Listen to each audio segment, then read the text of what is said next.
Let's take a look at Amoeba Wars. This is a game that never played very well solo, and I just never pushed it out on people much to play. It's got some interesting play mechanisms, which made me think of some stuff, and we'll get to that in a moment.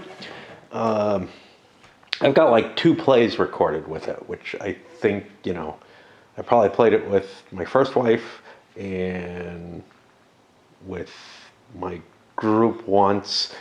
There were more actual plays of it. I certainly soloed it a few times in there that aren't being counted in that list.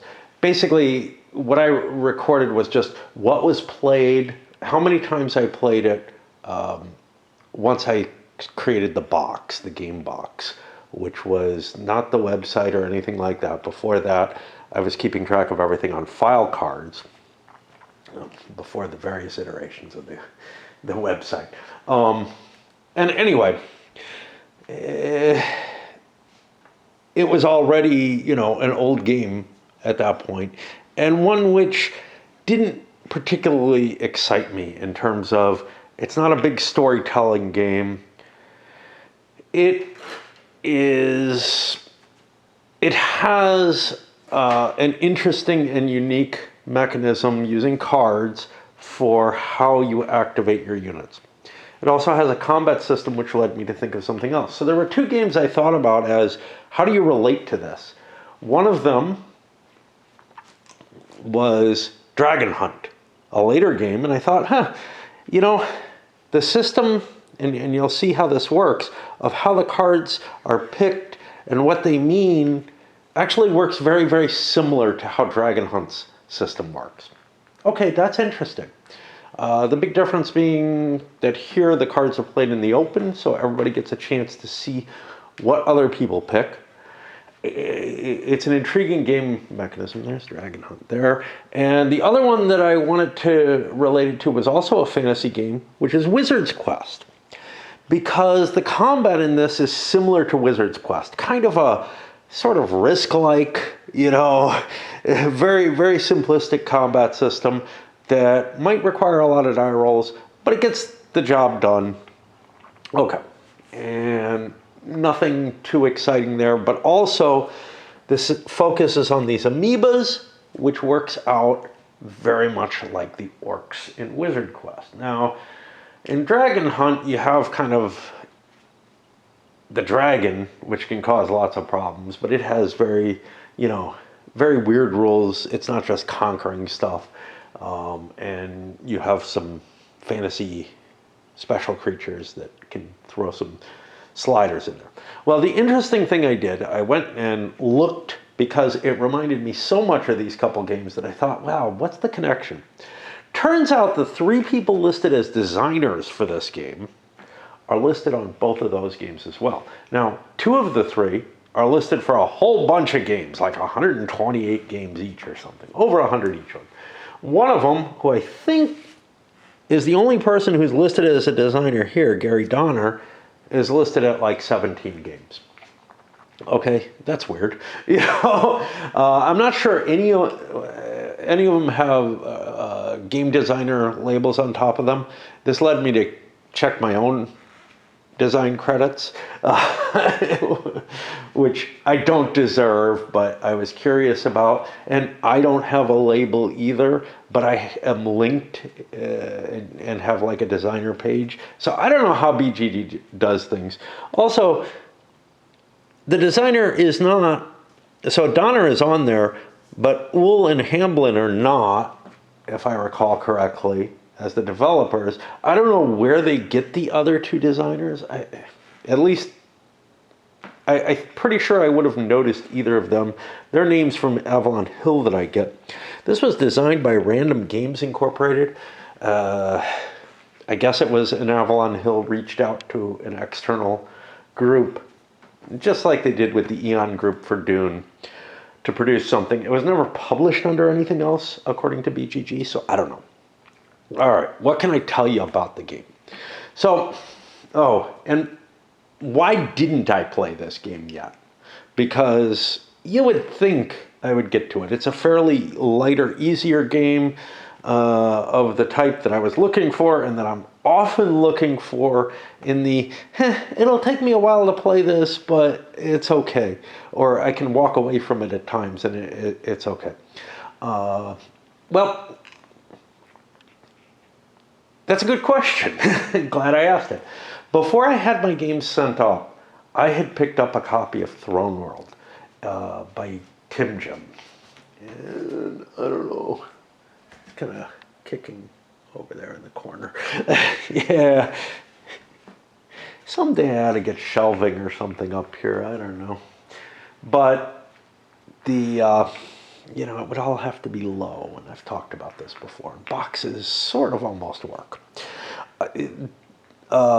Throne World has the similar kind of race to the middle, and it feels more like a standard 4X type game. So it appealed to me a little bit more. I played it early on, so this didn't get grabbed too early. But this actually got a lot of votes in my request list, which is over on BGG, which is, that usually caused things to happen. I don't remember how many, 37, I don't know. But nothing gets too many, and some of the things get it's just such a weird nature because, the fact that I did some OCS early on means that people voted up OCS games and Buskin and Pike and, Great Battles of History and everything. And a lot of these games that, I would rather play things from different series and stuff, didn't get quite the love that they deserve. But then again, some of them got, just sort of random people who are not following me particularly, but are like, oh yeah, I like this game, it would be cool to see this. Okay, anyway. Back to what the game is about. Each player starts off with a symmetrical force, basically, and a home base. And their goal of the game is to get to this place. Now, what makes this tricky?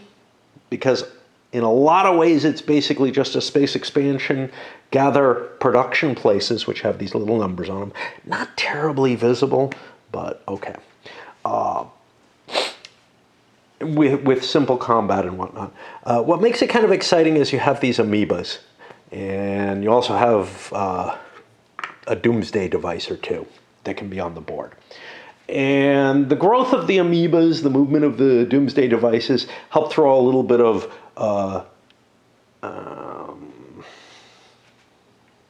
variability into what's going to happen. It's not just gang up on people. And in fact, the fact that you're aiming for this creates its own kind of situation. So if you just go out and start wiping people out, like you would in, say, maybe Stellar Conquest as one of the options, you end up maybe letting somebody slip in here and get into there.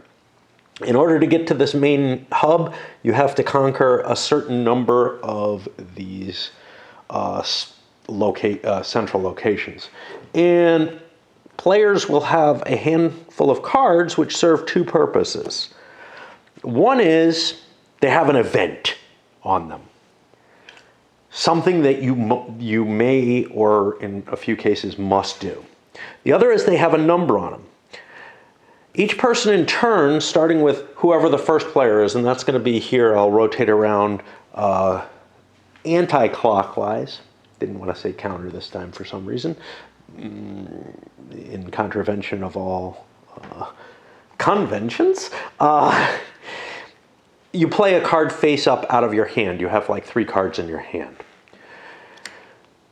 Then whoever has the highest card face up gets to do their card and all lower valued cards. And then they discard their card, and the next highest card gets to play their card and all lower valued cards. In addition to playing the card, or set of cards that you're allowed to play, and if you play a particularly high one, you must put the event into play.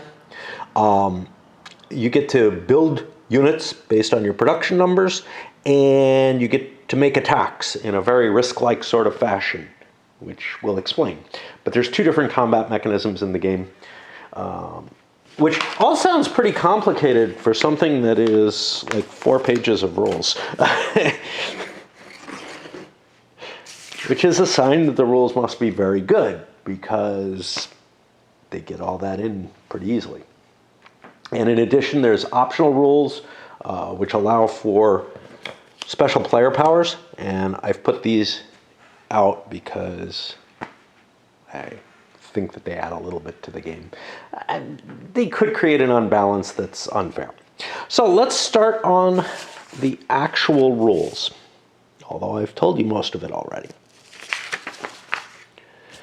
What we don't have is a sequence of play. They didn't have room to waste on that. They had a couple examples to put in, and we'll call it, yeah. But that's okay. I've already explained the sequence of play, which is basically whoever's the first player, which rotates based on the card numbers that you play, puts their card down face up. Each other player puts their card down in turn face up. The highest numbered card goes first, takes all the cards that they wish to play, in some cases must play, and fires off their events, produces their ships, and then conducts a sequence of attacks to try to gain possession. Now, you're not allowed to attack this directly. First of all, you're generally only allowed to attack adjacent areas, but you're not allowed to attack this directly. Even if you get adjacent to it, you have to have a certain number of the central systems, and those are particularly tough systems to take, but they're also valuable, which generally means that you're not just going to storm right in there anytime in the near future. There's time for things to play. Okay. Setup is not complete yet.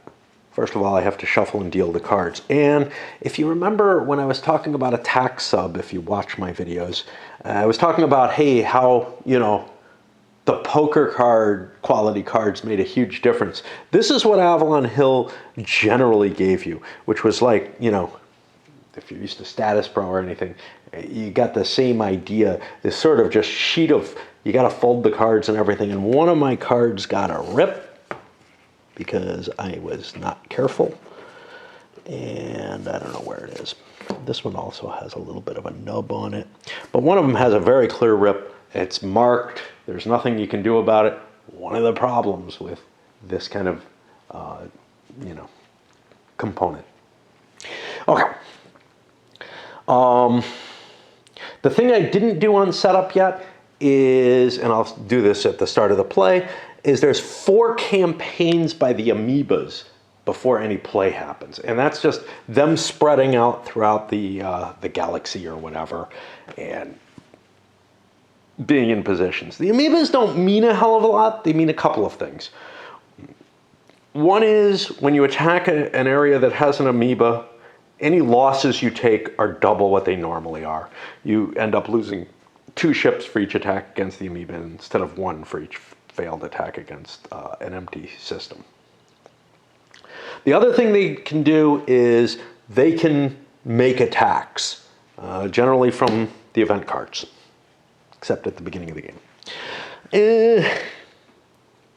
The Doomsday Machine is also capable of moving around and attacking stuff, and it creates a particular, possibly an advantage to attack it, possibly a disadvantage, and we'll see how that works out.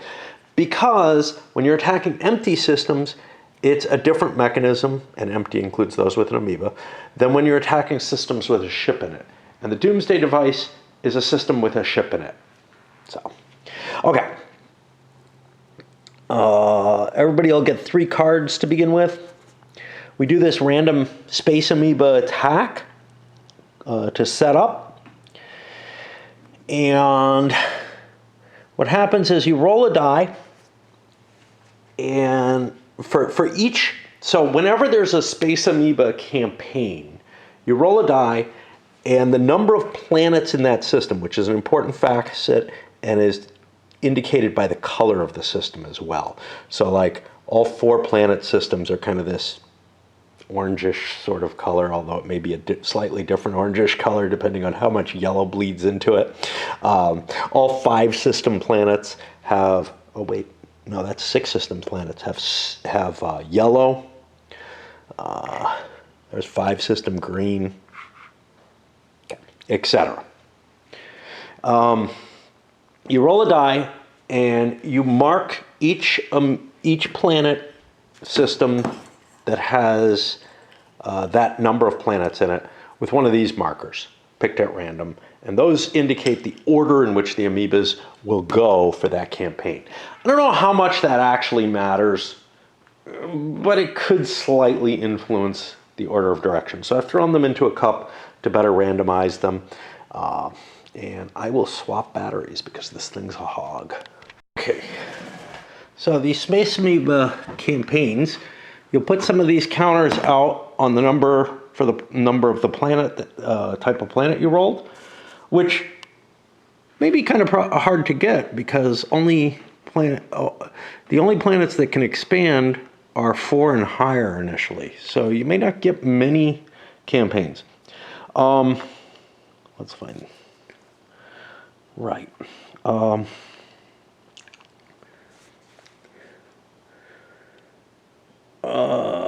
All right, you take whichever one got the lowest numbered counter and resolve the attacks for that. The way that's done is it'll attack every solar system adjacent to the one it occupies. You'll roll a die, and all solar systems with planets equal to or less than the toss have lost to the attack. Each one of those that's empty or occupied only by a doomsday machine will get a new Space Amoeba. If there's 1 or 2 spaceships, the spaceships are removed and a new Space Amoeba goes there. If there are 3 or more spaceships, it's not captured, but 2 of the spaceships have to die. Spaceships are just owned by players. Okay. However, monitors have an effect on this. I believe they're immune to Space Amoebas, which makes monitors particularly potent. Those are these things. We've got a number of different types of ships here: scouts, cruisers, dreadnoughts, cookies, and monitors. The cookies, I don't remember what the fuck they're called. They're like Death Stars or something. I don't know, but they're not called that because that would get you into trademark infringement. But they're death cookies. Okay. Where are we? And then after all the chits for one campaign are done, we roll another one, we roll another one, we roll another one. We'll go through 4 campaigns, and that'll give us kind of the starting position of the amoebas at the beginning of the game. The players are all on their space stations, which could conceivably be attacked by the amoebas. Okay. And they count as 4-point planets with a 2 production, which is got both advantages and disadvantages. They're easy to capture. If we were playing in less than 6 players, there might be empty home bases. Home bases have other special abilities, which we'll talk about. Okay. Then, whoever's the first player will select one of the cards they have, put it face up in front of them, and then that goes counterclockwise, normally clockwise. Whoever plays the highest card resolves their power play and then their attack campaign, and they win the use of their own card and all other cards in play. That player follows the directions for their card using the highest, so on down the line. They don't have to choose to use, they discard their own card, no longer available to anybody. They don't have to choose to use any of the cards except if it's number 38 or higher. Any card of that number has to be played. This is not, that's a Pokken amoeba, but I think those are like, those are ones you don't necessarily want to play. Like this one, all power cards must be revealed simultaneously, plus you lose all your production points this turn. They're things you wouldn't choose to use. They say must use on them, so that helps you out. Okay, so during your own turn, you play the power play, you take into effect all the cards. All those examples, I didn't explain this, all those capabilities are spelled out here, although some of them may have different numerical values, and we'll take a look at those as we go. Then you're allowed to produce ships. So to produce ships, you count up all the production capability that you own.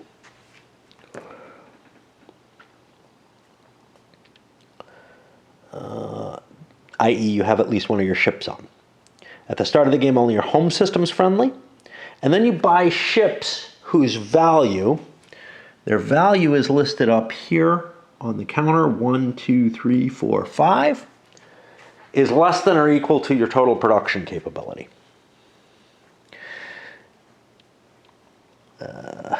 These ships can only be placed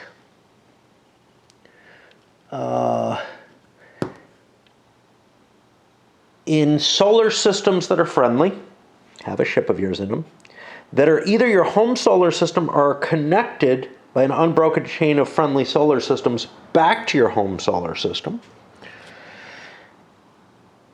But your home solar system that you're tracing back to doesn't have to be the one you started the game with. That one's special for you, but it doesn't have to be that one. So if yellow went out and conquered this, and then maybe got cut off or something, they could build out of there. They could even build out of there if they lose yellow. All right. You can place them as you wish, wherever is legal under those rules, which is to say, you could put them all in one solar system, or you could spread them out among many, whatever, as long as they all reach back to a home solar system. Now, you'll note that if you have no home solar system, you're not able to build ships in this fashion. I believe this does not apply. Nope, it does apply. Yeah, so even if you get ships through a card, you have to follow this rule. And you could be put into a position, which you'll see, where, well, obviously if you lose all your ships and own no planets, you could be put in a position where you're knocked out of the game, essentially. There are other ways you could be pretty much knocked out of the game.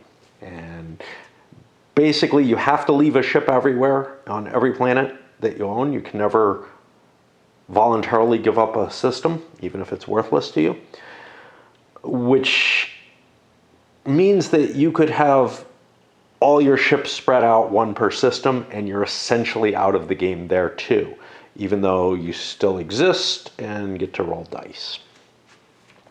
Okay. Then you're allowed to perform attack campaigns. You're never forced to do this. After your production, you can just end your turn if you want, but you can make an attack. You go from a friendly solar system to an adjacent solar system that you're attacking. Now, you have to have at least 2 ships in a system in order to attack out of it, because you can't leave the system empty, and when you attack, if you succeed, you capture the other system and must move at least 1 ship into it.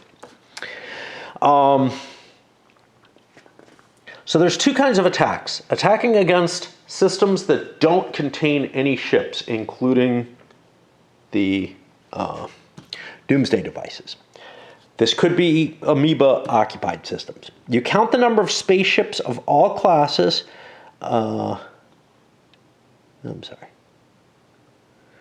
count the total number of spaceships of all classes except monitors in the attacking system, with a limit of 5.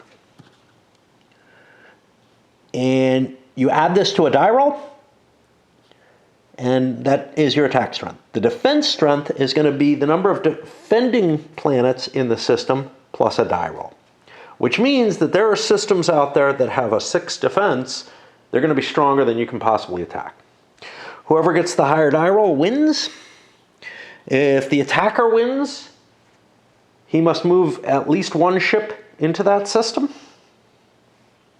Any amoeba goes away, and If he loses 1 ship or 2 if there's an amoeba present. On a tie roll, he takes the losses but captures the planet. Okay. Let me just make sure. Yeah, at least one of the attacking spaceships. Attacks against solar systems containing enemy ships. You select one of your ships. The ships have dots on them. That's how many bonuses they get to their die roll. So you select one attacking ship. The defender selects one defending ship. You each roll a die, add the dots. Whichever ship wins kills the ship that loses.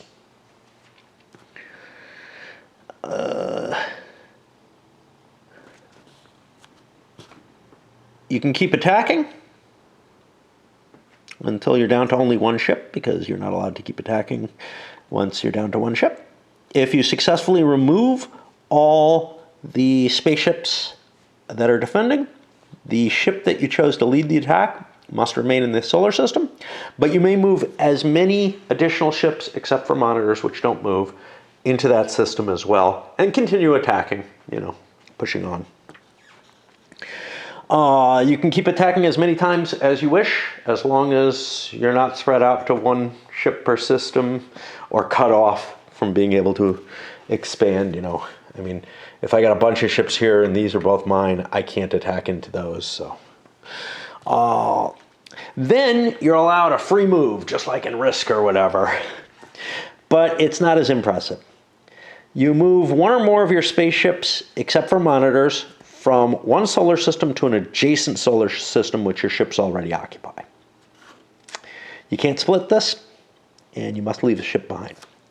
All right, what's about the monitors? Monitors are special ships. They can't move once they're in a solar system. They must remain there. They cannot participate in any kind of attack, but they can defend. You can only have 1 monitor in each system. And they're vulnerable to all attacks except those made by space amoebas. They cannot be damaged by space amoebas. Although other ships in the same system can be destroyed by the amoebas. They don't protect the system entirely, they just prevent it from being captured. Doomsday machines, they move by the power cards. They cannot coexist with spaceships. If they move into the same solar system, they'll fight to the death to try to conquer it. They can coexist with each other and with amoebas. If you want to capture a system containing both Doomsday machines or a Doomsday machine and a space amoeba, you must defeat both occupants. Okay, so the Doomsday machine doesn't make a system weaker. I thought it did. Well, it makes a system weaker if there's no amoeba there. But it doesn't. The amoeba means you still have to fight the planetary defense afterwards. Okay, fair enough.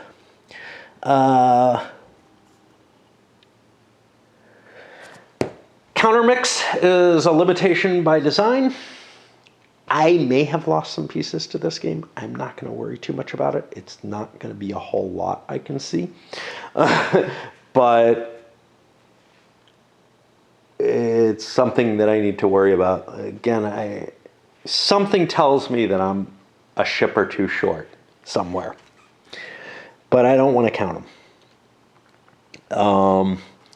Your home solar system, you can capture and utilize other solar systems, but your home solar system has a special relationship. And anytime you've been driven out of your home solar system, you can re-enter or hyper jump into it if empty, without attack. If it's occupied, you must still eliminate the occupants. Okay, that's a little weird. Let's take a look at the hyper jump here.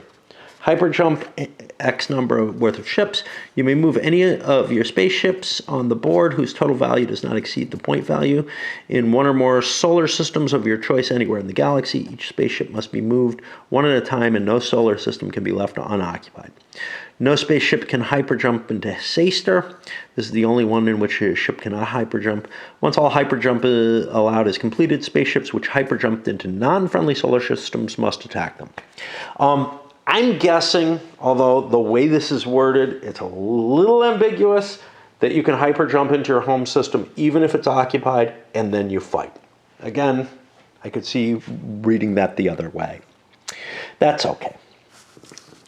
After all players have made their power plays and attack campaigns, each player draws cards to go back up to 3 cards. You get an extra card if you own one of these central systems. At the time. If you had a central system and lost it, you might still have 3 cards at the end of your turn. Too bad you don't get another draw then.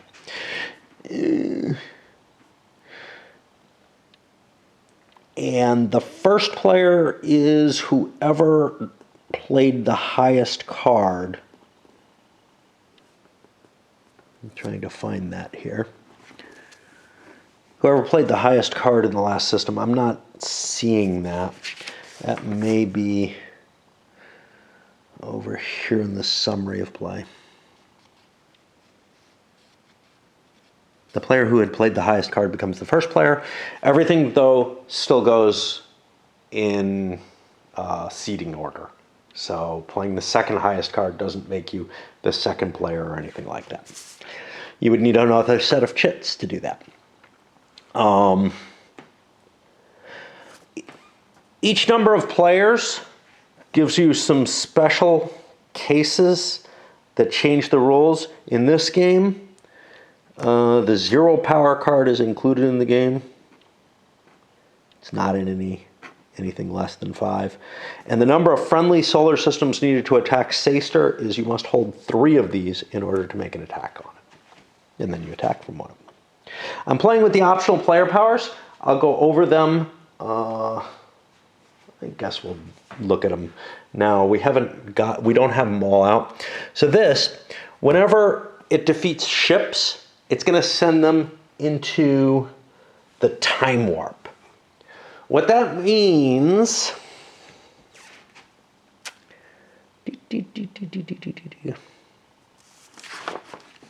Trying to see where that one is. Yeah. So any enemy ships that you defeat go into the time warp. It'll cost the player the ship's value plus an additional production point to return that ship from the time warp. And they can't build any ships of that type until they've cleared all the ships out of the time warp there. So you could basically make them pay a little extra for specific classes.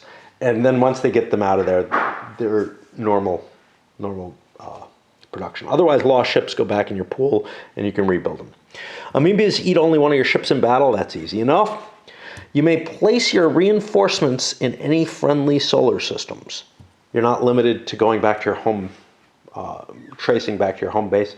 That significantly increases or reduces the chance of knocking this guy out. You know, it's not a huge advantage though. I think some of these are unbalanced. This one's big. You have monitors which can move and attack just like other types of spaceships. You can have more than one monitor in a space. That's really big. Send ships into battle, into the time warp, and you can place your power card drawn down at any time. So when it's your turn to play a card, you place it face down. Nobody knows what the fuck it is. There's one card which forces that to be revealed. Now, the way that's worded, it kind of indicates you don't have to place it face down. You get to choose afterwards. Let me see. You may place your power card down. You may choose to skip your turn to play a power card. Instead, you may reveal your power card at any time that you wish, in most cases after all cards have been revealed. I wonder... I mean, that's really a weird wording. It almost sounds like you can wait until other players have gone and play it, because it's at any time, and I don't think that's the case. I think you just wait until everybody else plays one, and then you're allowed to play one. If as a result of the 44 power card, players are required to reveal their power cards, at the same time you must do so also. This cancels it out. So I'm going to try to understand that. The way it's worded, it's sloppily done. The only place where I think there's anything really sloppy like that is in these optional powers. Okay, let's look at the ones that I didn't pull. You may hyperjump any 3 of your ships for each turn, and you may use up to 6 ships to attack space amoebas and empty solar systems. This one's very powerful. This one's probably pretty powerful. Kind of nice to see those out of the way, but there's some weaker ones that made it in. Let's see what other things can happen. So this one is, you can only use your own card in a power play. You wouldn't get all the cards below you. That's kind of interesting. Acquire ships. You're going to get some additional ships based on the card. You know, say like get 2 cruisers or something. The hyper jump we've already talked about. Laser beam attack. You can select any one enemy spaceships or doomsday machine as a target of a laser beam attack. You roll a die +2. The opponent defends at the ship plus a die tossed. The ship is removed if it's less than or equal to the laser. Zappa Space Amoeba. You can select one, not in the central solar system, and remove it from the board. That's not too powerful. It can get rid of a threat to you, but for the most part, they don't defend particularly impressively.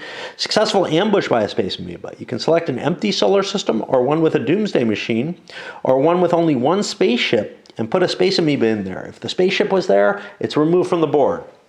Doesn't say what this does in relation to monitors. I would say you can't go into the monitor, but again, fuzziness when you get here. There might be some kind of errata that covers that. Successful ambush, yeah, that's what we did. Activate Doomsday Machine. You select the 2 Doomsday Machine to act, one of the 2 Doomsday Machines to activate. If it's not on the board, you can put it in Saster. Otherwise, you can activate it by moving it into an adjacent solar system of your choice. If the solar system is not occupied by spaceships, it ends its turn there.